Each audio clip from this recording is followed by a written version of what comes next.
Una niña de 10 años fue arrastrada fuera de su casa por su padrastro en Nochevieja, entre gritos y las frías miradas de los vecinos. Parecía que todo terminaría como siempre, pero esta vez un coche de lujo se detuvo. Un multimillonario salió y dijo, «Basta». Y todo comenzó a cambiar a partir de esa única frase. El viento aullaba entre las tejas viejas. Todo el barrio permanecía en silencio, como conteniendo el aliento, esperando los fuegos artificiales de Nochevieja que nadie parecía anticipar con alegría. De repente, la puerta de la casa número 17 se abrió de golpe. Un sonido seco, crujiente, como si alguien hubiera reventado la cerradura. Y entonces, una pequeña figura fue arrastrada bruscamente al porche. «¡Basura! Te dije que no tocaras ese armario», rugió Javier, con la mano apretada alrededor de la muñeca de Elena. La delgada niña, de 10 años, tenía una manga rota en su suéter de lana y los pies descalzos dentro de unas zapatillas desgastadas, con las suelas tan finas que se veían las plantillas. Cada vez que él tiraba, su cuerpo se tambaleaba hacia adelante, golpeando contra el ladrillo frío como el acero. «Suéltame», susurró Elena, pero su voz era tan débil como un aliento perdido en el viento. Nadie escuchó, o tal vez no querían hacerlo. La cortina de la casa de enfrente se movió ligeramente. Un par de ojos brillaron detrás del cristal.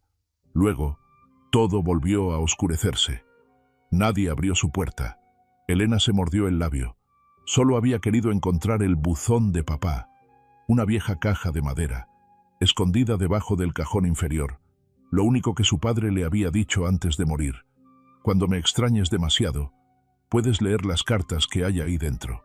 Pero Javier, su nuevo padrastro, había gritado como si hubiera tocado su tesoro. «¿Te doy de comer y te visto? ¿Y vas a hurgar en esa basura?». La jaló con tanta fuerza que cayó pesadamente sobre el ladrillo frío. Su mejilla se raspó contra el suelo, su labio se partió y sangró. Pero lo que le dolía en el corazón no era la herida física, era el silencio absoluto de todo el vecindario. Ana permaneció congelada frente a la casa, con la mano agarrando la pintura descascarada de la puerta. Sus ojos se encontraron con los de Elena por solo un segundo, llenos de súplica, llenos de miedo, y luego miraron hacia abajo. No dio un paso adelante. No habló, no hizo nada. Su sombra vacilaba en la luz amarilla pálida, como un fantasma de alguien que solía ser madre, pero ahora era solo una cáscara vacía, inútil, silenciosa y demasiado dolida para hablar. Javier se giró bruscamente para encarar a Ana con los ojos llameando. «¿Qué haces ahí parada? ¿Quieres salir a la calle con esta mocosa desagradecida? ¿Quieren las dos estar en la calle?». Ana se estremeció, dando un paso atrás, como si la abofeteara su mirada. Su mano se apretó en la puerta hasta que sus nudillos se pusieron blancos, pero no se atrevió a abrir la boca. Ni una palabra de defensa pudo pronunciar. Solo inclinó la cabeza, como si ella misma hubiera sido arrastrada fuera de un pozo de coraje que hacía tiempo que se había secado. Hasta que los faros barrieron la escena. Javier ni siquiera terminó su frase. Un potente haz de luz brilló directamente sobre él y Elena. Todo el espacio pareció desgarrado. Un elegante SUV negro chilló al detenerse en la acera, con su motor tan silencioso como el aliento de una bestia domesticada. La puerta del coche se abrió. Un hombre salió. Un largo abrigo gris carbón, con el cuello levantado, zapatos caros de cuero italiano deslizándose ligeramente sobre la carretera. Un rostro severo, cabello canoso cuidadosamente recortado, ojos que parecían ver a través de ti con una sola mirada. Ricardo Valero, el jefe del grupo de inversión más grande del país, un multimillonario discreto pero poderoso, entró en la escena como si fuera una reunión de la Junta, y alguien pagaría el precio por sus errores. Se paró en la calle, dirigiendo sus faros directamente a Javier. Su voz era profunda, no fuerte, pero escalofriante. «Basta». Su voz era profunda, decisiva, como metal golpeando el concreto. Javier se congeló, mirando hacia arriba. Entrecerró los ojos al ver al extraño. «¿Quién eres tú? Esto no es asunto tuyo. Lárgate». Ricardo no se movió. Levantó su teléfono. «Soy Ricardo Valero. Si no conoces mi nombre, te sugiero que te calles. Estoy grabando». Y tengo todo un equipo de abogados a los que les encantan los casos como este. Su voz era fría, más fría que el viento, tan fría que Javier soltó la muñeca de Elena como si lo hubieran electrocutado. Ana se acobardó. Javier tragó saliva con dificultad. Por primera vez en su vida, conoció a alguien que no necesitaba gritar para hacerlo sentir rechazado. Elena se desplomó de rodillas, sentada en el suelo. Sus ojos miraron al extraño, la primera persona que se había atrevido a hablar por ella. Javier se burló. ¿Quién te crees que eres tratando de ser un héroe? ¿Por qué metes la nariz en los asuntos de otras personas? No, solo soy un extraño que ayuda a una pobre chica que está siendo maltratada por su propia familia. Dio un paso adelante, lo suficiente para que la luz de los faros iluminara su rostro severo, su cabello canoso cuidadosamente recortado. Y tengo suficiente evidencia para enviarte a la corte. Javier miró a su alrededor. Las cortinas aún estaban corridas, pero lo sabía. A partir de ahora, había un testigo, había un nombre, una persona que no se quedaría en silencio. Esta mocosa es irrespetuosa, no aprecia quién la está criando, dijo, pero su voz era menos agresiva. Ricardo miró a Elena. Todavía estaba sentada allí, abrazando una pequeña caja de madera contra su pecho, como un tesoro. Se inclinó, hablando suavemente. ¿Estás bien? Elena asintió levemente con los ojos enrojecidos. No estaba robando, solo quería mirar las cartas en mi caja de recuerdos. Javier siseó. Solo está fingiendo ser lastimosa. Su madre le enseñó bien. Ricardo se levantó. Su rostro se endureció. ¿Puedes repetir eso a la policía? Javier maldijo. Luego se giró bruscamente y entró en la casa, cerrando la puerta de golpe. Un segundo después, todas las luces de su casa se apagaron. No se atrevió a salir de nuevo. Ricardo se volvió, abriendo la puerta del coche. ¿Cuál es tu nombre? ¿Por qué tu padre te estaba golpeando así? Preguntó, sin esperar realmente una respuesta. Elena apretó la caja de madera. Soy Elena. Él no es mi verdadero padre. Mi padre se fue, desde que tenía 8 años. El viento sopló con más fuerza, llevando el olor penetrante de los fuegos artificiales de Nochevieja desde algún lugar a lo lejos. Pero aquí no había risas, no había luces, solo una niña sentada en el haz de los faros, como una raya de pintura extraviada en una imagen gris. Ricardo miró los zapatos rotos en sus pies, las suelas desgastadas, los dedos rotos, revelando calcetines rotos. «Sube al coche», dijo. Su voz no era una invitación. Elena vaciló. «No sé quién es usted». «Bien, debería ser desconfiada al principio. Es una señal de una sobreviviente». Abrió la puerta del pasajero. «Pero también necesitas aprender a distinguir quién merece ser confiado». Elena no respondió, pero lo miró a los ojos. No eran los ojos de un hombre amable. Eran los ojos de alguien que había visto mucha injusticia y estaba cansado de guardar silencio. Se subió al coche, abrazando la caja en sus brazos, con las manos temblando no por el frío. Ricardo cerró la puerta del coche. No preguntó nada más. El coche se alejó del vecindario. Detrás de ellos, la casa número 17 se desvaneció en la oscuridad, como un agujero negro que acababa de tragarse todos los años dolorosos que Elena había llamado hogar. Algunas noches, solo una persona que se levanta es suficiente para cambiar la vida de un niño. El camino a las afueras del pueblo estaba desierto. Solo los faros iluminaban los árboles silenciosos a ambos lados como centinelas fantasmas. Cuando la puerta automática de hierro se abrió, ante Elena había una mansión pintada de blanco, alta, silenciosa y casi fría. Ricardo apagó el motor. No dijo nada cuando salió del coche. Elena no preguntó. Salió, todavía abrazando la caja de madera y el oso de peluche marrón desgastado llamado Pepito. Lo único que quedaba en el mundo de su 7º cumpleaños, antes de que su mundo se derrumbara. Ricardo empujó la puerta, encendiendo las luces. Una suave luz amarilla se derramó sobre el piso de madera pulida, barriendo una espaciosa sala de estar con techos altos, una chimenea clásica, estanterías que bordeaban las paredes, y un vacío que no podía ocultarse debajo de la grandeza. No hay sonidos de televisión, nadie llamando a nadie. La casa era tan lujosa que se sentía ajena, como si nadie viviera allí, solo quedaran objetos para esperar recuerdos. «Entra», dijo Ricardo, con voz uniforme. Elena caminó ligeramente, casi temiendo poner los pies en el suelo.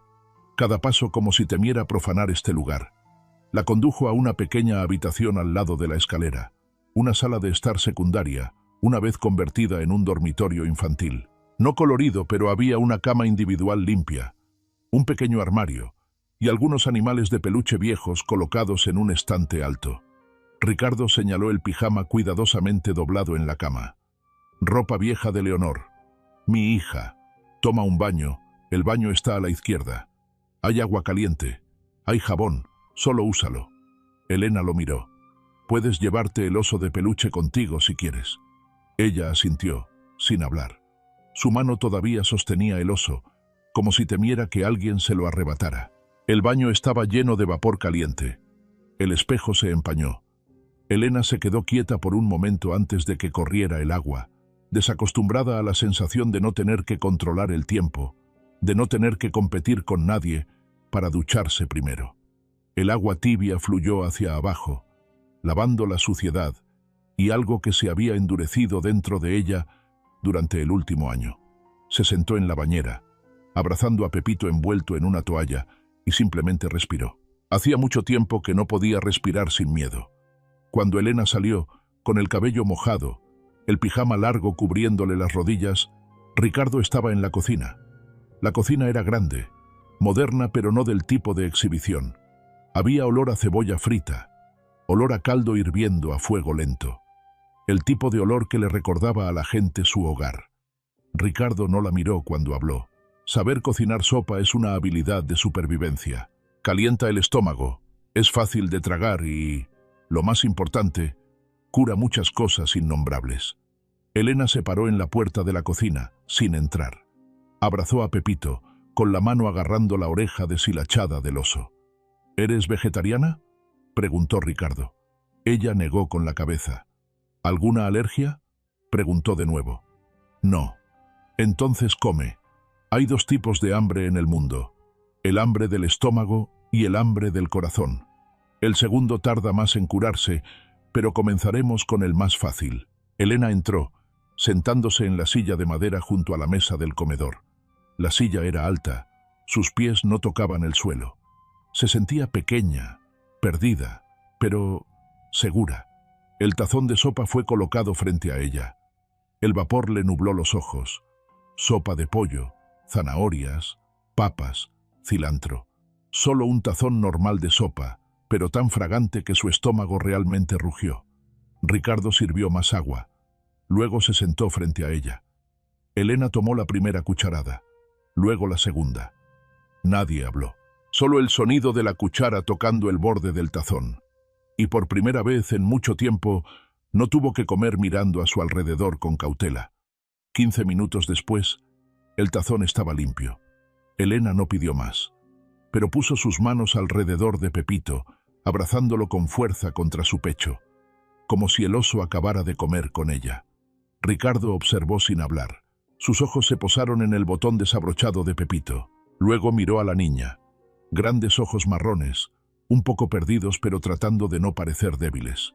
«¿Siempre lo abrazas?», preguntó. Elena asintió. «Se llama Pepito», dijo suavemente. «Mi papá me lo dio en mi 7º cumpleaños. Mamá dijo que papá tuvo que pedirle dinero prestado a un amigo porque perdió su trabajo». Ricardo guardó silencio. Su mano colocada sobre la mesa, la veta de la madera débilmente impresa en su delgada mano. Lo guardé con cuidado, aunque Javier solía decir que lo tiraría si no me portaba bien. Algo brilló en los ojos de Ricardo.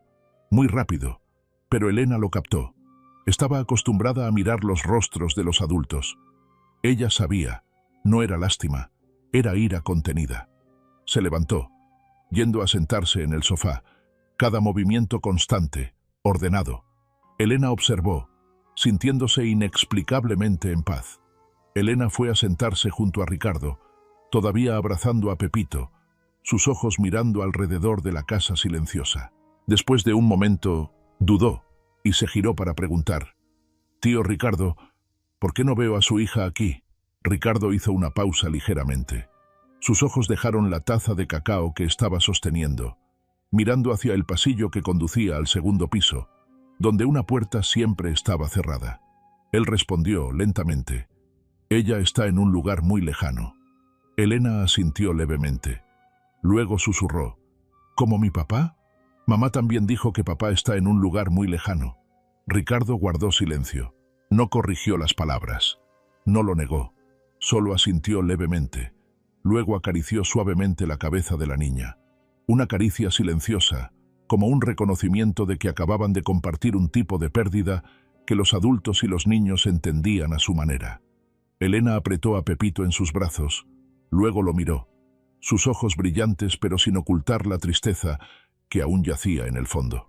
¿Extraña a su hija como yo extraño a mi papá? Ricardo miró a la niña.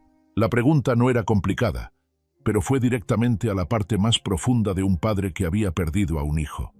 Él asintió, su voz suave, clara como una promesa. Siempre la extraño, Elena. Todos los días, incluso los días que trato de no pensar en ello. Elena no dijo nada más, apoyando la cabeza contra el respaldo de la silla. La gente todavía piensa que me dolería hablar de ella, pero en realidad lo que duele más es cuando nadie se atreve a mencionarla nunca más. Elena asintió. Ella entendió. No todo el dolor necesita ser ocultado. Miró a su alrededor. La casa era grande, limpia, hermosa, pero carente de música, carente de risas, carente incluso del sonido de llamarse cada mañana. Como los años después de la muerte de papá, su madre a menudo se sentaba mirando fijamente la foto. Los muebles todavía estaban allí, pero nadie estaba realmente viviendo. Ricardo tomó una manta, dándosela a ella.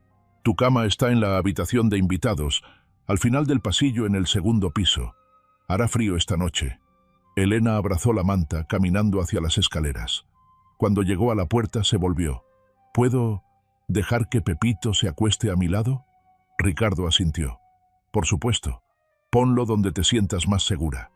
Esa noche, en la pequeña habitación debajo del ático, Elena colocó a Pepito junto a su almohada. Su mano inconscientemente tocó el botón desabrochado.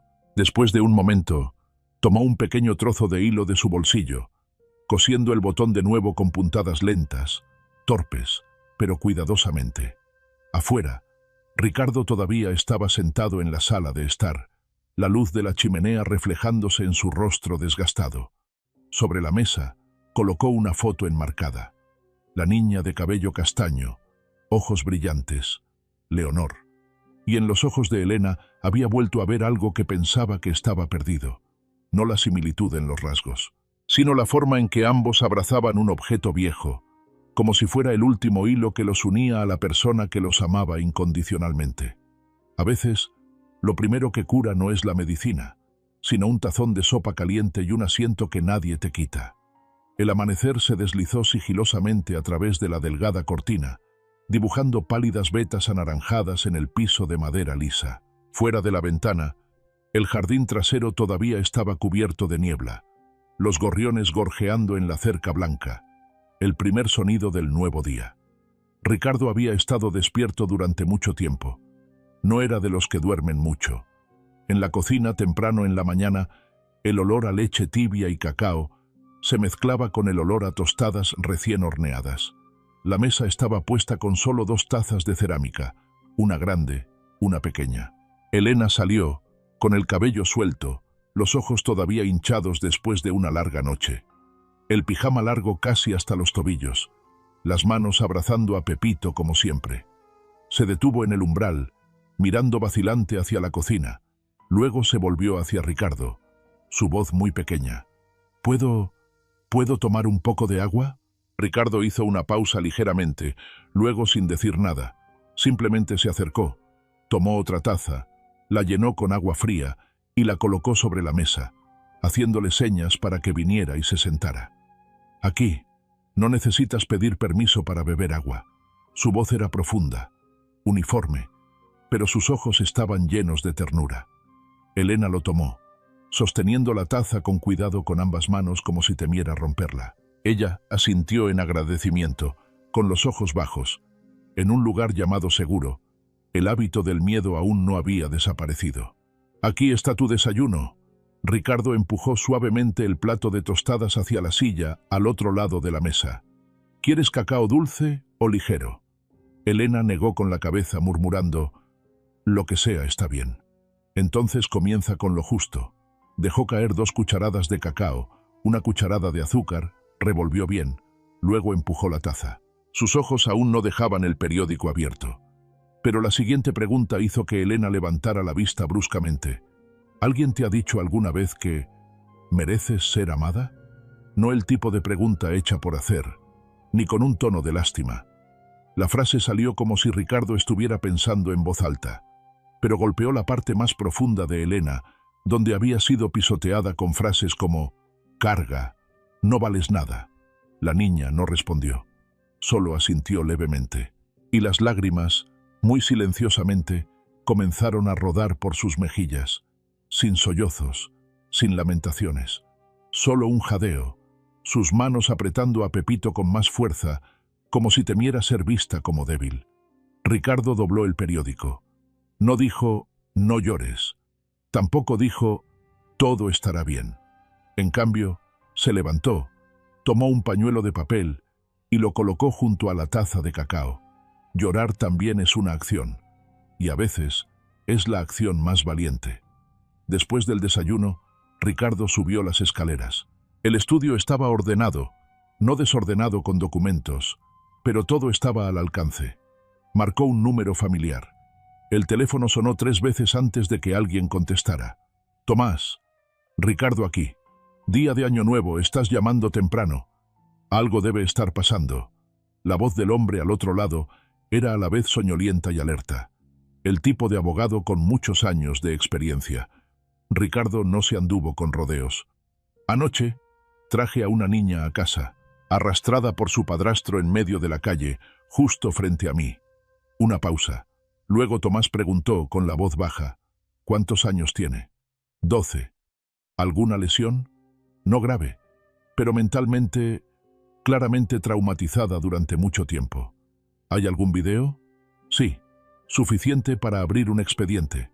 Ricardo guardó silencio por un momento. Luego agregó: «Necesito que te pongas en contacto con los servicios de protección infantil.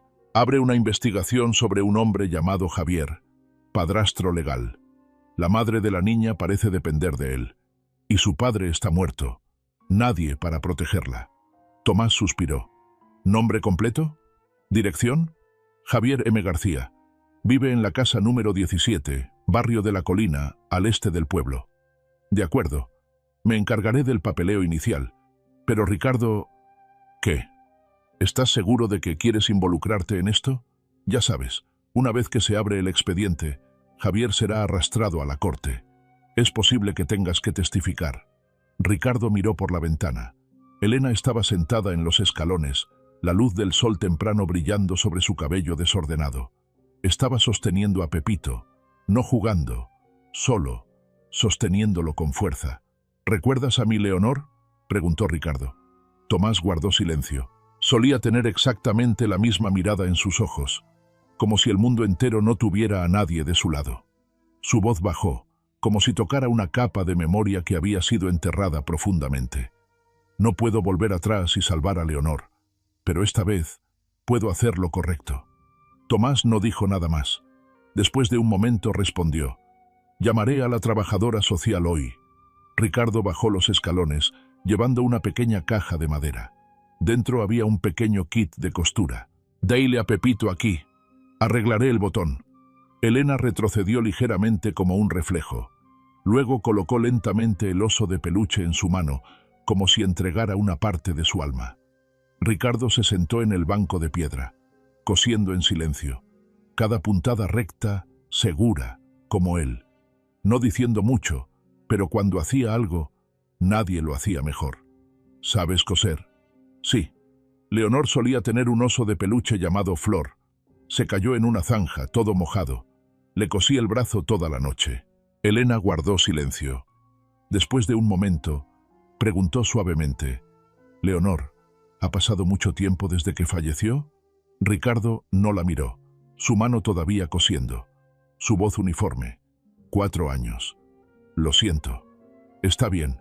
La gente solo muere realmente cuando nadie los menciona nunca más. Elena asintió. Ella no sabía qué más decir, pero recordó. La última vez que tuvo a alguien sentado en silencio junto a ella, solo para coser algo que amaba, fue cuando tenía 8 años. Ese día, su madre cosió la correa rota de su mochila escolar. Papá se sentó junto a ella contando la historia del murciélago cantor. También fue el día en que papá tosió tan fuerte que se desmayó en la cocina. Y después de eso, nunca volvió a contar historias. Cuando Ricardo terminó de coser, Pepito tenía su botón perdido de nuevo. El hilo estaba un poco desviado, pero seguro. Elena abrazó el oso contra su pecho, con los labios apretados. Gracias. Ricardo se levantó, sacudiéndose las manos. Pepito es más fuerte ahora. Durará algunos años más. Elena sonrió. Por primera vez, una sonrisa real, no distorsionada, no forzada. Ricardo la miró, no por la sonrisa, pero porque en esos ojos una pequeña chispa parpadeó. Débil, frágil, pero el comienzo de la esperanza. No preguntó nada más. Elena no contó nada más. Ambos entendieron. Había preguntas sin respuestas. Y había dolores que no necesitaban palabras para ser curados. No todos los niños necesitan que alguien les diga que los ama, pero todos los niños necesitan a alguien que no los abandone. La pequeña sala de reuniones del Centro de Servicios de Protección Infantil estaba en un edificio antiguo, las paredes pintadas de blanco descoloridas, el pasillo frío y vacío. Las luces fluorescentes brillaban uniformemente sobre la larga mesa de madera en el centro de la sala, donde 4 personas estaban sentadas frente a frente, nadie sentado cerca de nadie. Javier se reclinó en su silla, con los brazos cruzados, camisa azul claro metida cuidadosamente, cabello rígido con laca, sin verse diferente de un esposo modelo. Solo sus ojos, mirando de reojo, fulminando con la mirada, no ocultaban la impaciencia. Ana, la madre biológica de Elena, se sentó junto a él, con la mano temblando ligeramente, los ojos hinchados. Evitó la mirada de Ricardo y no se atrevió a mirar a Javier. Ricardo se sentó derecho, su expresión tranquila pero sus ojos tan afilados como cuchillos. Junto a él estaba Tomás, pulcro con un traje gris, su maletín de cuero abierto con algunas impresiones y una unidad USB colocada en el centro de la mesa. La trabajadora social habló primero, su voz neutral. Invitamos a todos aquí hoy para aclarar acusaciones graves con respecto al abuso infantil. Javier se rió burlonamente. ¿Abuso? Solo le estaba enseñando una lección. Es irrespetuosa. Excava cosas prohibidas en la casa. La disciplina es el derecho de un padre. Ricardo no dijo nada. Asintió levemente, señalando a Tomás. El abogado presionó un botón. La pequeña pantalla en la cabecera de la mesa se iluminó. El video que Ricardo grabó desde su teléfono apareció. La imagen de esa noche. Javier arrastrando a Elena fuera de la calle, maldiciendo, tirando de su muñeca. Su voz sonó clara. ¡Basura! El ángulo era claro, el sonido innegable. Ana se llevó la mano a la boca.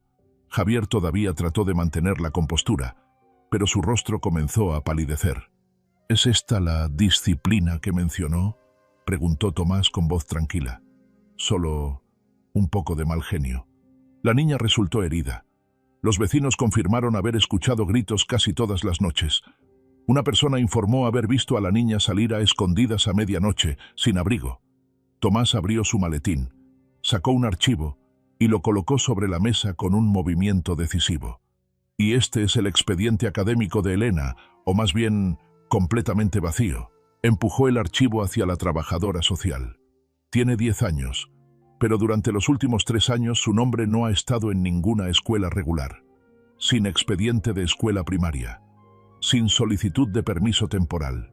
Sin informes médicos. Nada en absoluto. Javier se inclinó hacia adelante. Su voz aguda. Está enfermiza. A menudo se queja de estar cansada y no quiere ir a la escuela. No puedo obligarla. Tomás no parpadeó, hablando uniformemente. No la llevó al médico. No solicitó una exención médica. No contrató a un tutor, pero aún así la dejó en casa, sin escolarizar, sin que nadie la controlara. Eso no es cuidar, eso es negligencia. Señora Ana, la trabajadora social habló. ¿Sabía sobre estas cosas? Ana tragó saliva. Miró a Tomás, luego a Ricardo, luego rápidamente miró a Javier. Finalmente suspiró, débilmente. Yo solo quería mantener un techo sobre nuestras cabezas. No sé cómo proteger a mi hija. No sé qué hacer. Ricardo colocó su mano sobre la mesa, su voz interrumpiendo como un cuchillo. El silencio ante la violencia también es una forma de complicidad. Ana parpadeó, como si la hubieran abofeteado, pero no reaccionó. Tal vez ella también sabía que Ricardo tenía razón. Javier se levantó de un salto, su voz más fuerte. Ustedes no viven en mi casa. No saben lo irrespetuosa que es Elena. Es grosera, se inventa cosas. ¿Está diciendo que los vecinos se lo están inventando?, preguntó Tomás. Estoy diciendo que no les gusto desde el principio. Entonces, ¿este video también está escenificado?, preguntó Ricardo, su voz tan fría como la escarcha cayendo sobre una llama cobarde. Javier no respondió. Su rostro enrojeció. La señora Elena está siendo cuidada temporalmente en un entorno estable, continuó la trabajadora social. Abriremos una investigación completa. Señora Ana, como madre biológica, tiene derecho a cooperar. Pero si continúa viviendo con el señor Javier, su custodia será suspendida temporalmente. Ana levantó la vista, mirando directamente por primera vez. ¿Está Elena bien? Ricardo respondió en cambio. Mejor que cuando vivía bajo tu techo. La sala quedó en silencio. Solo el sonido del calentador zumbando suavemente. Después de un largo silencio, Ana susurró. Lo siento. Nadie respondió. Cuando terminó la reunión, Javier se alejó rápidamente, sin estrechar la mano de nadie. Ana caminó lentamente detrás, sus tacones altos golpeando débilmente el piso de baldosas. Ricardo y Tomás se dirigieron al estacionamiento. ¿La crees?, preguntó Tomás. Ricardo negó con la cabeza. No me importa si está diciendo la verdad o si tiene miedo de ser demandada.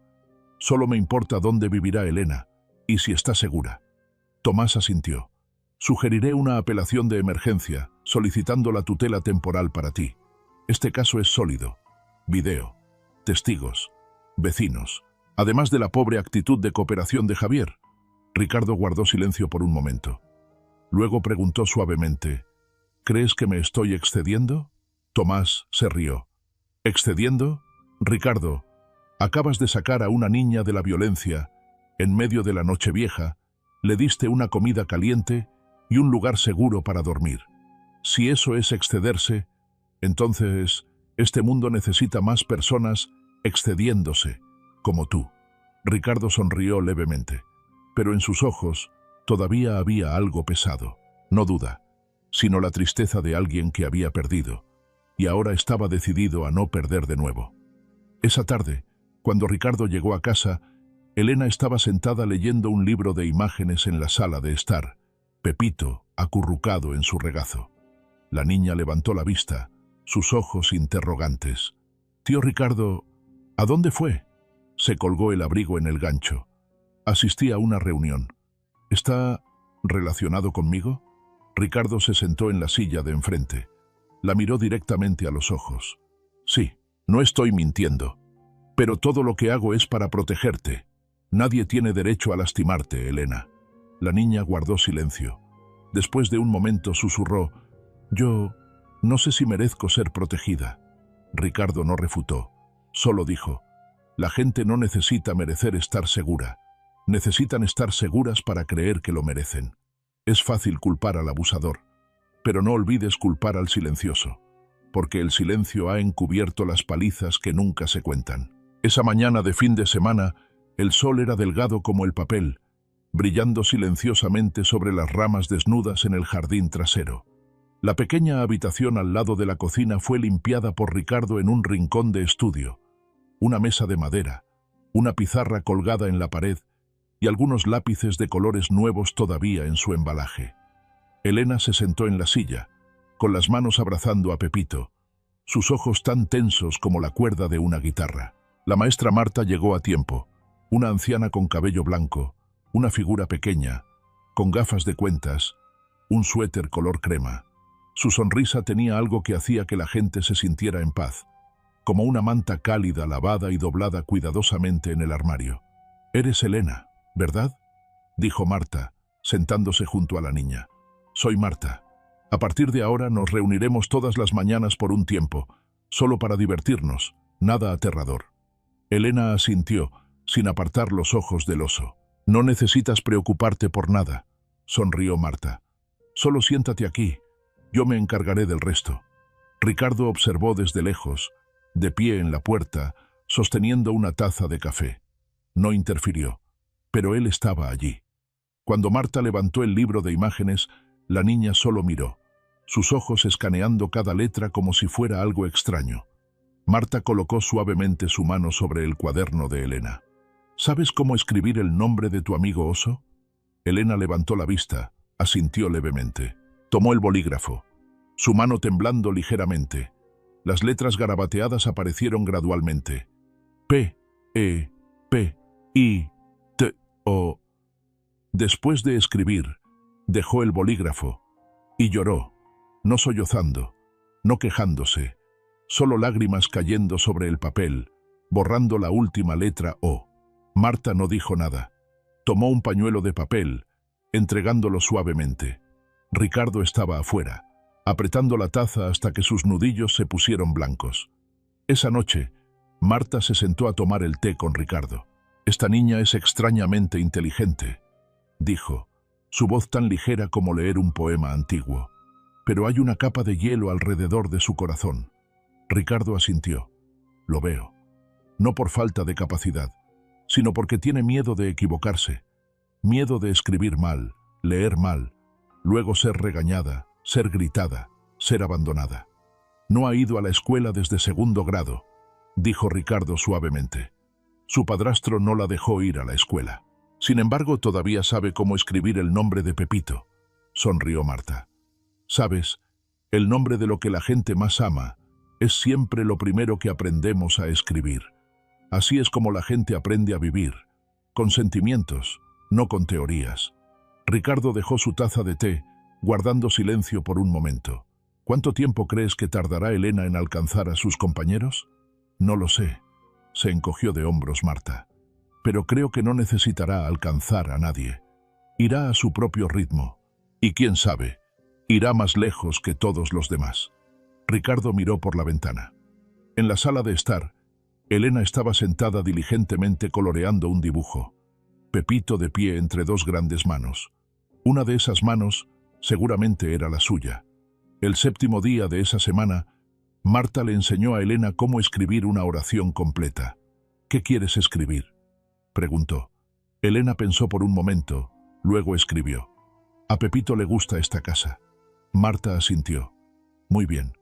Pero, ¿y tú?». Elena vaciló. Luego agregó la segunda línea. «A mí también. Pero me temo que ya no estaré aquí». Marta colocó su mano sobre su hombro. «Sabes, un hogar real no está en paredes de ladrillo o ventanas.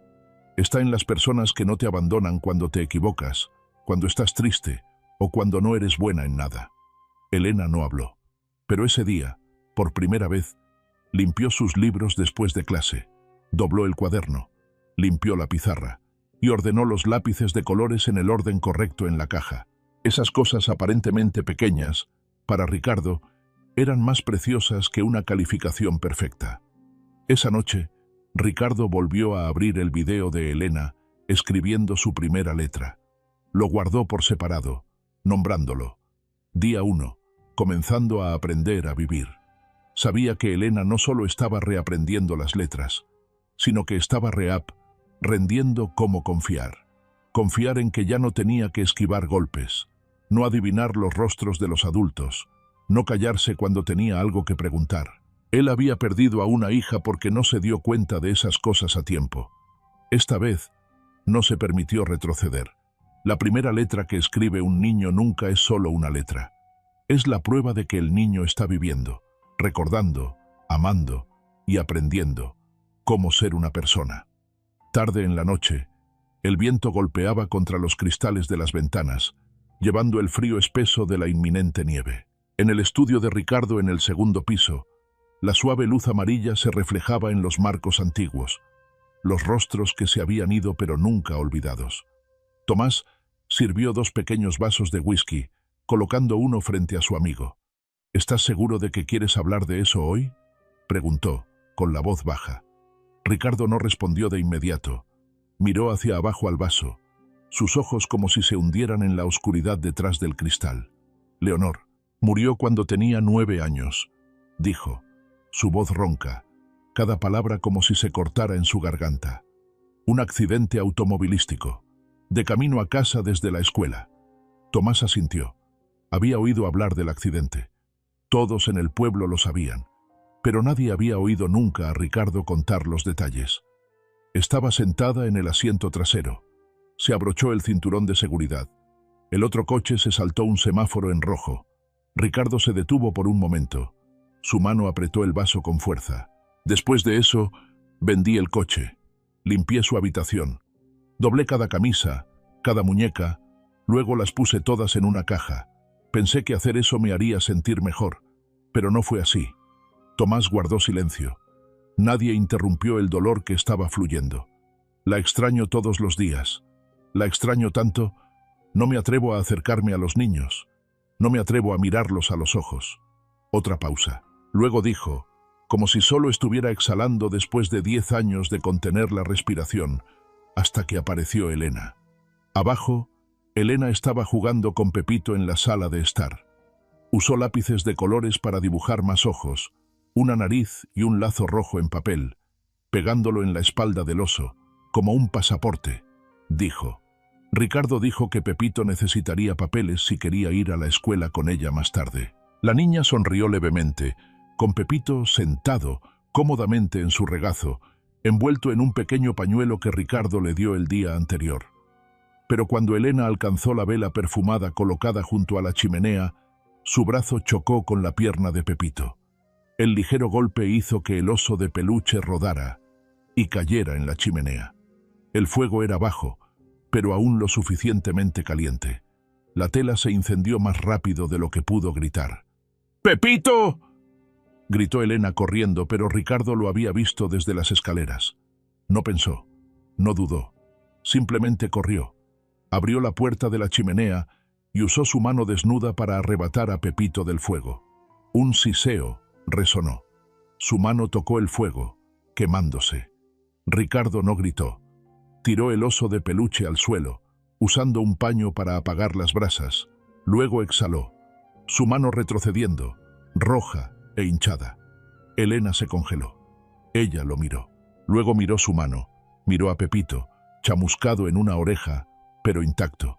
Luego rompió a llorar, no como las veces anteriores, sollozando, conteniéndose. Esta vez lloró en voz alta, como si las lágrimas reprimidas durante años finalmente hubieran encontrado una salida. Ricardo se arrodilló, poniendo su mano restante suavemente sobre su hombro. Elena corrió a sus brazos. Todo su cuerpo tembló. «Nadie ha hecho eso por mí», sollozó, su voz rota. «Nunca nadie». Ricardo la abrazó. No dijo nada, porque todas las palabras de consuelo eran superfluas en este momento. 10 minutos después, Elena había dejado de llorar. Ricardo envolvió una venda alrededor de su mano, sin gritar de dolor, aunque la quemadura era de color rojo intenso. Tomás bajó del piso de arriba, viendo esa escena. No dijo nada, solo se quedó un momento, y luego se fue en silencio. Ricardo se sentó en el sofá, con Elena todavía apoyada en él. Pepito yacía entre ellos, una oreja chamuscada, pero aún reconocible, como la propia Elena. Ricardo dijo suavemente, como si susurrara en el aire, «No todo el mundo es padre cuando tiene un hijo, y no todo el mundo necesita sangre para hacer lo correcto». Elena levantó la vista, sus ojos hinchados. «Lo siento, quemé a Pepito, te lastimé». Ricardo sonrió suavemente. «Está bien. Pepito contará esta historia a todos los demás osos. Será respetado». La niña se rió entre lágrimas. Por primera vez en muchos días, esa risa ya no era forzada. Esa noche, Ricardo cambió la venda en su mano. Luego se sentó solo en su escritorio.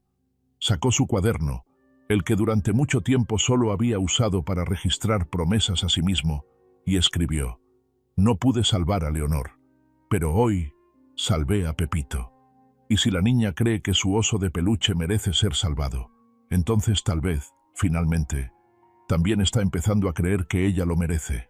Un padre no tiene que ser el que da a luz al niño, solo el que está dispuesto a extender la mano cuando el niño está perdido y no tiene miedo de quemarse al salvar lo que el niño más ama. Llovía desde temprano en la mañana, las gotas de lluvia grises aferrándose al cristal, cada gota estirándose como si quisiera borrar el mundo exterior. La mansión de Ricardo se volvió inusualmente tranquila. Sin pájaros, sin sol, solo el olor a gofres horneándose débilmente en la cocina y el tic-tac de una cuchara contra una taza de cacao. Ricardo recibió la carta de Ana al mediodía. Un sobre arrugado, la escritura inclinada. «Para el señor Ricardo, por favor, no deje que la niña lo lea si cree que le dolerá más». Leyó en silencio. La carta era corta, no florida, no apologética. «No tengo derecho a llamarme madre, lo sé, pero todas las noches me despierto con el sonido de mi hija llorando en mi cabeza. Solo sé cómo tener miedo, miedo de ser abandonada, miedo de no tener un hogar, miedo de que Javier se vuelva loco. Elegí guardar silencio. Y me equivoqué. Si lo permite, por favor, déjeme decir una vez, a la niña misma, que nunca ha sido una carga. Es solo que yo era demasiado débil». Ricardo dobló la carta, poniéndola en el cajón. No se lo contó a Elena de inmediato. Solo observó a la niña sentada aprendiendo con Marta, su mano escribiendo cada letra cuidadosamente, su boca apretada por temor a cometer errores de ortografía. Una semana después, tarde en la tarde, la lluvia aún no había cesado. La puerta de hierro sonó un ligero crujido. Un golpe en la puerta resonó, 3 veces, luego silencio. Ricardo miró afuera. En los escalones de piedra, una mujer estaba temblando bajo la fuerte lluvia. Ana, cabello enredado y mojado, abrigo viejo cubierto de barro, sin paraguas, y ojos rojos e hinchados de llorar demasiado tiempo. Elena escuchó el sonido desde arriba. Se escondió detrás de la cortina de la ventana, lo justo para mirar hacia abajo al porche. Cuando vio el rostro familiar, se congeló, su mano abrazando a Pepito con fuerza, sus pies temblando. Ana todavía estaba parada allí, con las manos apretadas con fuerza. «Mi hija». Su voz era ronca, rompiéndose bajo la lluvia. «Lo siento, me equivoqué. Tenía miedo, pero nadie es más importante que tú. Nadie en absoluto». Con cada palabra que resonaba, la lluvia parecía caer más fuerte. Elena deslizó su espalda contra la pared, su mano cubriendo su boca. No miedo, eran los viejos recuerdos inundando. La última vez que su madre la dejó en la habitación oscura, cerrando la puerta, para dejar que Javier desahogara su ira. Ricardo no dijo nada. Simplemente se paró a su lado, sus ojos no exactamente enojados, pero absolutamente no indulgentes. Ana levantó la vista, encontrándose con esa mirada. «No te estoy pidiendo que me perdones, solo te estoy pidiendo que dejes que la niña me escuche decirlo una vez». Ricardo miró hacia arriba a las escaleras. Elena estaba parada allí, ojos húmedos, pies descalzos. Se acercó a ella, hablando suavemente. «No necesitas decidir de inmediato. Nadie te está obligando a decir nada». La niña no respondió. Sus ojos todavía fijos en su madre, la persona que solía ser el único lugar seguro, luego también la que la hizo perder la fe en la palabra familia. «Puedes perdonar», continuó Ricardo, su voz uniforme, cálida, «pero no estás obligada a olvidar». Después de mucho tiempo, Elena bajó. No corrió. Tampoco dijo nada. Simplemente fue al armario, sacó una toalla limpia, abrió la puerta, no invitándola a entrar, ni abrazándola, simplemente entregando la toalla a su madre. Ana la tomó, su mano temblando. «Gracias, y...» Elena asintió levemente, sus ojos todavía cautelosos, pero en ellos ya no había odio. Regresó a la casa, cerrando la puerta, no cerrándola de golpe, pero decisiva. Esa noche, Ricardo se sentó con Elena en el sofá, junto a la chimenea. No le preguntó cómo se sentía. Simplemente sirvió cacao y le dio otra galleta. ¿Crees que mi madre realmente lo siente?, preguntó, sus ojos observando las llamas danzantes. No estoy seguro, dijo Ricardo honestamente, pero sé una cosa. La persona que realmente no lo siente no vendrá a llamar bajo la lluvia. No odio a mi madre. Es solo que no confío en ella como antes. Eso es suficiente, sonrió suavemente. El perdón no se trata de confiar de nuevo. El perdón se trata de poder respirar de nuevo sin llevar la ira. Elena asintió. Después de un momento, tomó un bolígrafo, abrió su cuaderno y escribió una línea. Mamá se equivocó, pero no quiero odiarla. Ricardo lo leyó. No comentó, pero se levantó, abrió el cajón, sacando la vieja carta. Tu madre una vez envió esto. Creo que ahora es el momento adecuado para que lo leas. Elena tomó la carta, su mano temblando ligeramente. La abrió lentamente, leyendo cada línea. Al llegar al final, hizo una pausa. Sus ojos se llenaron de lágrimas. Ella dijo, no soy una carga. Ricardo asintió, porque esa es la verdad. Esa noche, por primera vez, Elena dejó que Pepito se acostara en la silla junto a ella, sin abrazarlo cuando dormía. Se dio la vuelta, subió la manta hasta arriba, luego suspiró con alivio. No porque todo estuviera bien, pero porque sabía, esta vez, tenía derecho a decidir quién se quedaría en su vida. Algunas puertas deben cerrarse para proteger, pero también hay momentos en que abrir una grieta, no porque la persona de afuera lo merezca, sino porque la persona de adentro es lo suficientemente fuerte como para no tener miedo de ser lastimada. Aire primaveral, la atmósfera era menos fría, pero el Palacio de Justicia todavía cubierto con una capa especial de tristeza, no por el clima, sino por las historias enterradas debajo de la alfombra, ahora siendo arrastradas a la luz. Las filas de asientos en la sala del tribunal estaban llenas, silenciosas como si contuvieran el aliento, todos esperando el momento en que el niño hablara. Ricardo se sentó en la primera fila, Tomás a su lado, su cuaderno abierto, listo. Frente a ellos estaba Javier, su rostro ya no con la arrogancia que solía tener, sino tenso, enrojecido. Llevaba una camisa blanca, corbata torcida, sus ojos mirando a su alrededor como si buscaran una escapatoria. La puerta se abrió. Elena entró, su cabello cuidadosamente atado, vistiendo un vestido azul claro que Marta le acababa de dar. Abrazó a Pepito, pero cuando se acercó al estrado de los testigos, colocó suavemente el oso de peluche en el asiento, poniéndose de pie. El juez miró hacia abajo, su voz profunda pero gentil. ¿Cuál es tu nombre? Elena García. Su voz era pequeña pero clara. ¿Puedes contarnos qué sucedió en la noche del 31 de diciembre? Ella asintió. Una respiración profunda. Luego habló. Él me arrastró como arrastrando una muñeca rota. Mi mano estaba arañada. Mi rodilla golpeó el ladrillo. No lloré porque sabía que si lloraba, nadie me defendería. Toda la sala quedó en silencio. Ricardo inclinó la cabeza, apretando su mano en un puño. Elena continuó, su voz uniforme, sin temblar. Solo quería encontrar el buzón de mi papá. Mamá solía decir que cuando extrañaba a papá, podía leerlos de nuevo, pero el tío Javier me llamó desagradecida, basura. No entiendo por qué los adultos me odian tanto. Una fuerte bocanada de aire desde la fila de atrás. Alguien estaba conteniendo las lágrimas. El juez asintió. Gracias, Elena. Puedes sentarte. Tomás hizo una señal. Un empleado llevó a Elena de vuelta a su asiento junto a Ricardo. Le dio un pequeño vaso de agua. Ella lo tomó con ambas manos. El juicio continuó. Javier se levantó, su voz aguda. Está mintiendo. No la odio. Le enseño una lección. Ustedes no saben lo grosera que es. El juez lo miró, sus ojos sin parpadear. ¿Tiene algo para probar sus palabras? Javier puso los ojos en blanco. Yo no grabé un video, pero solo grité. No la golpeé. Ella está imaginando demasiado. Tomás encendió la pantalla. La unidad USB estaba conectada a la computadora portátil. La gran pantalla frente a la corte apareció. La imagen de Javier arrastrando a Elena bruscamente.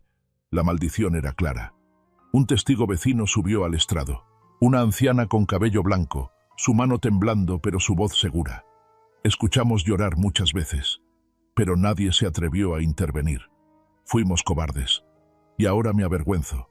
Pero eso fue real. La segunda persona era una estudiante, amiga de la hija de la anciana. Confirmó que había visto a Elena salir a escondidas por la noche, acurrucada bajo los aleros de la casa de un vecino, solo para evitar ser regañada. Javier no pudo decir nada. Su rostro rojo se retiró a su silla. El juez cerró el expediente, sin necesidad del segundo día de juicio. Sus ojos miraron directamente a Javier. Basado en evidencia de video, testigos directos y el testimonio de la víctima, el tribunal concluye que el acusado Javier M. García es culpable de abuso y negligencia infantil, nivel grave. Castigo: 5 años de prisión, sin libertad condicional durante los primeros 3 años. El sonido del martillo resonó como el juicio de un viejo invierno recién cerrado. Elena se sentó en silencio junto a Ricardo. No vitoreó, no se rió, ni lloró. Simplemente miró su mano. Su mano estaba sosteniendo a Pepito ligeramente, y susurró: «Se acabó, ¿verdad, tío?». Ricardo no respondió de inmediato. Miró por la ventana, donde la primera luz del sol primaveral del año acababa de brillar en los escalones.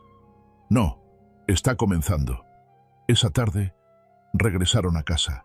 Marta había preparado galletas de mantequilla. Toda la casa olía a canela. Elena se sentó a la mesa, sacó papel y escribió. En el papel blanco escribió: «El primer día sin miedo». Ricardo pasó, mirando esa línea. Él asintió, sin decir nada, pero su mano se colocó silenciosamente sobre el hombro de la niña, un ligero apretón, constante, suficiente para que ella supiera: nadie la arrastraría nunca más, nunca más. Algunos juicios no solo juzgan al malhechor, sino que también son donde un niño se pone de pie y prueba que ha sobrevivido, aunque nadie pensó que fuera lo suficientemente fuerte como para hacerlo. A fines de la primavera, la superficie del lago se ondulaba, el sol delgado cayendo a través de los árboles como hilos de oro cosiendo la vieja temporada. En la mansión junto al lago, el viento suavemente balanceaba las cortinas del piso del ático, donde había una habitación que Ricardo nunca había abierto durante muchos años. La habitación de Leonor. No cerrada con llave, pero siempre cerrada. No polvorienta, pero desierta. Un lugar que Ricardo guardaba como parte del recuerdo que no se atrevía a enfrentar, por temor a que si lo tocaba, la pérdida explotara. Esta tarde subió las escaleras, lentamente. Elena siguió, sin preguntar nada, simplemente llevando en silencio un trapo para el polvo y una mezcla de curiosidad y precaución.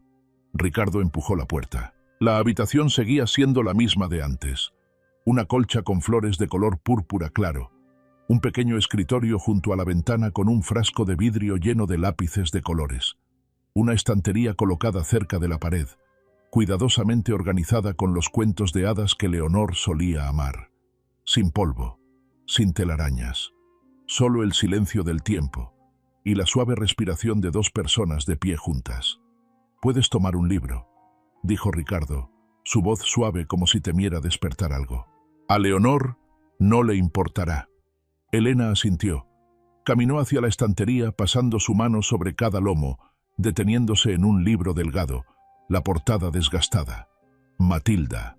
He oído hablar de esta historia, dijo. La niña es buena leyendo y usa su inteligencia para luchar contra los adultos malos». Ricardo asintió, sonriendo suavemente. A Leonor le gustaba más. Elena abrazó el libro, caminó de regreso a la cama sentándose, no saltando, no bromeando, solo suavemente, como si supiera que este lugar solía ser un mundo de alguien muy importante. «Tío Ricardo», levantó la vista, su voz suave.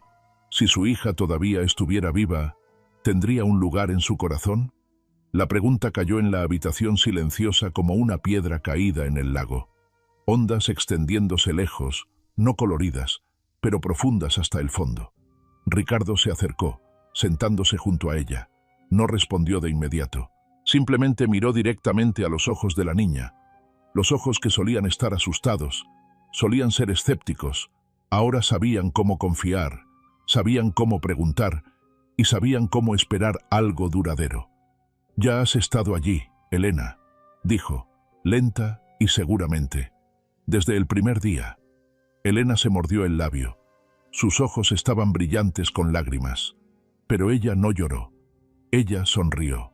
Una sonrisa que no era ruidosa, no brillante, pero era una señal de un corazón que había dejado de tener miedo de ser abandonado.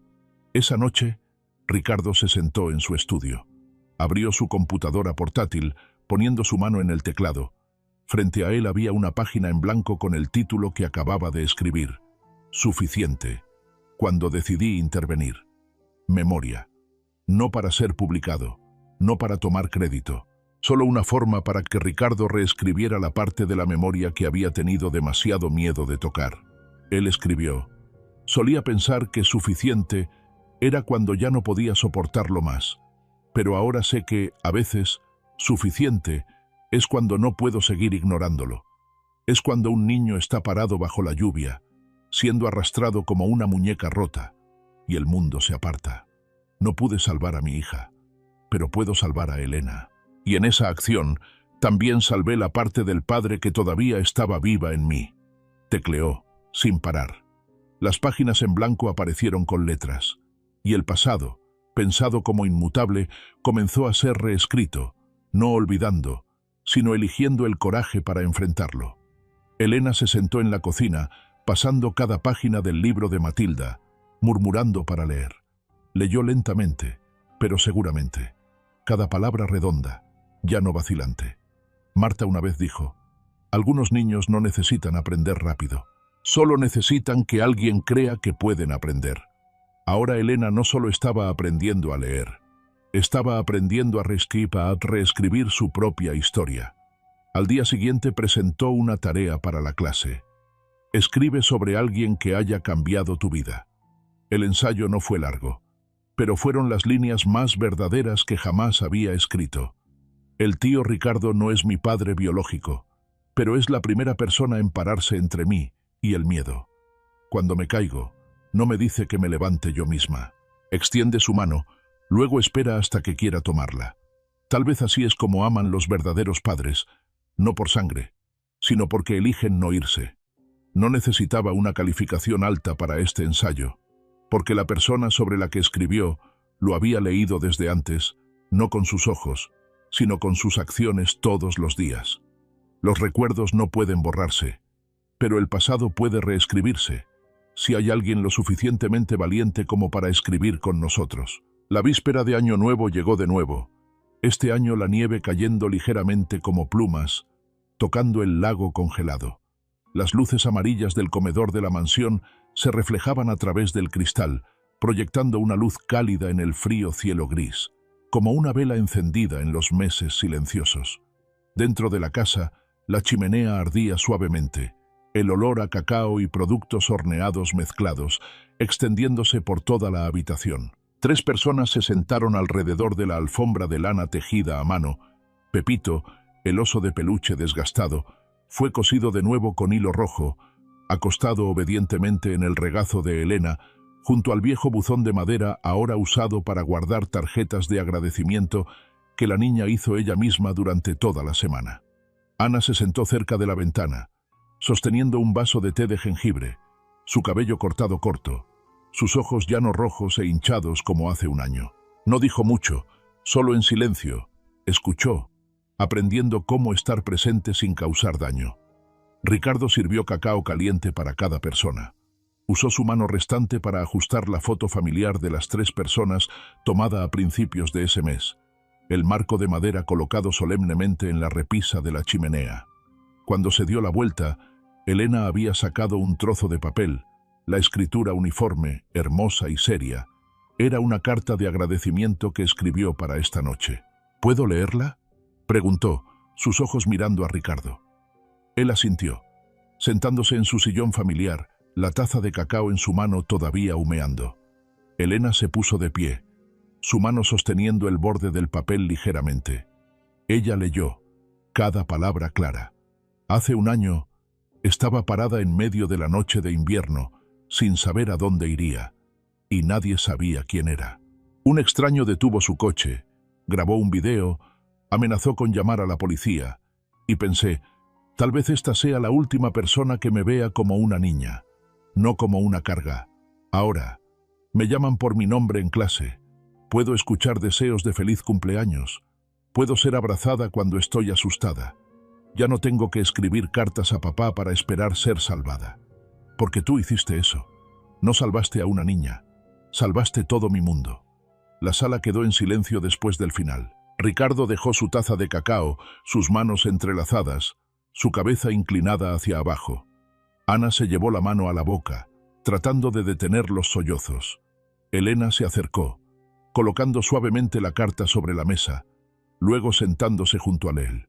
Su mano colocada suavemente sobre su mano, la mano que había sido quemada para salvar a Pepito, ahora curada, solo una leve marca rosa como un suave recordatorio de una noche fatídica. ¿Sabes qué?, susurró. Ese día no lloré por el dolor, sino porque por primera vez alguien se detuvo. Ricardo apretó su mano ligeramente. Luego la miró a los ojos que ahora ya no tenían miedo, sino llenos de confianza, brillando la luz de un niño que sabía que era amado, elegido, y se le permitía quedarse. También tengo que agradecerte a ti, dijo, porque me diste una oportunidad de amar de nuevo. El reloj marcó 5 minutos para las 12. 3 personas se pusieron de pie, caminando hacia el porche. La nieve había cesado. El cielo estaba despejado, solo un ligero viento y el sonido de alguien tocando música desde una casa lejana. Ricardo puso un abrigo a Elena, parándose lentamente junto a ella, sus ojos mirando hacia el cielo. Ana salió detrás, sosteniendo una bufanda, sus ojos mirando a su hija, sin atreverse a acercarse demasiado, pero tampoco yéndose. Y entonces, el primer petardo explotó. Un estallido de luz floreció en el cielo nocturno, rojo, luego dorado, luego turquesa. Los petardos parecían volver a dibujar el cielo que había cubierto la oscuridad de Elena durante tantos años. La niña miró hacia arriba, sonriendo. La víspera de Año Nuevo pasada, dijo, estaba parada sola. Este año estoy parada entre 2 personas. Ricardo puso su mano alrededor de su hombro ligeramente. Y el año que viene, te pararás aún más fuerte, haya alguien a tu lado o no. Elena asintió. Se volvió hacia Ana dudando por un momento, luego extendió su mano. Ana la tomó, sin decir nada, solo sonriendo temblorosamente, como si alguien hubiera sido perdonado cuando ya no se atrevía a pedir perdón. Los fuegos artificiales continuaron floreciendo, los rayos de luz cayendo sobre el lago como pedazos de memoria renaciendo. Y en ese momento ya no eran 3 personas separadas, sino una familia, no necesitando la misma sangre, no necesitando ser lo mismo, solo necesitando haber elegido quedarse cuando todo lo que quedaba eran los pedazos rotos. La gente no puede elegir dónde nace, pero todos pueden elegir a dónde pertenecen, si hay alguien lo suficientemente valiente como para no irse cuando están en su punto más débil.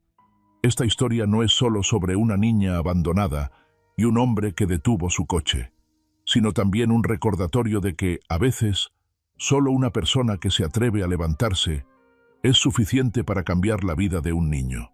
¿Alguna vez has conocido a alguien como Elena? ¿Alguna vez te has sentido impotente ante algo malo y luego te has arrepentido para siempre por no haber hablado? Si es así, por favor comparte. Realmente quiero escuchar tu historia. Gracias por acompañarnos hasta el final de la historia. Deseándote una noche tranquila.